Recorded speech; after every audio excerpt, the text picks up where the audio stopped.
ఇప్పుడు ఏమైందని అలా మాట్లాడుతున్నావు? ఏమీ లేదులేండి. మీ అమ్మగారి గురించి ఇలా చెప్తున్నానని మీరేం అనుకోవద్దు. మా అమ్మ నాన్నల్ని నేను ఎలా చూసుకోవాలి అనుకుంటున్నానో, మీ అమ్మ నాన్నని కూడా నేను అలానే చూసుకోవాలని అనుకుంటున్నాను. అయితే ఏమైంది ఇప్పుడు? నిన్ను ఎవరేమన్నారు? అదే పొద్దున్న చెప్పాను కదా మీకు, మా అమ్మ ఒంట్లో బాగాలేదు వెళ్ళి చూసొస్తానని. అవును చెప్పావు. అమ్మకు చెప్పి వెళ్ళమన్నాను కదా. అవును చెప్పారు. పొద్దున మీ అమ్మగారు కళ్ళు తిరిగి కింద పడిపోయారు. సరే తను లేచాక వెళ్దామని చెప్పేసి ఆగాను. టాబ్లెట్లు ఇచ్చాను, పడుకున్నారు. అయితే వెళ్ళు. దానికెందుకు ఇంతలా బాధపడుతున్నావు? బాధ కాదండి, మీ అమ్మగారు పిలిచారు.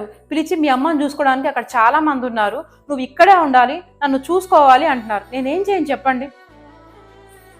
అక్కడ ఎంతమంది ఉన్నా నా కళ్ళతో మా అమ్మని చూసే వరకు నా ప్రాణం ఎలా ఆగుతుందండి? వద్దన్న మీ అమ్మని ఏమీ అనలేను, వెళ్ళను లేను.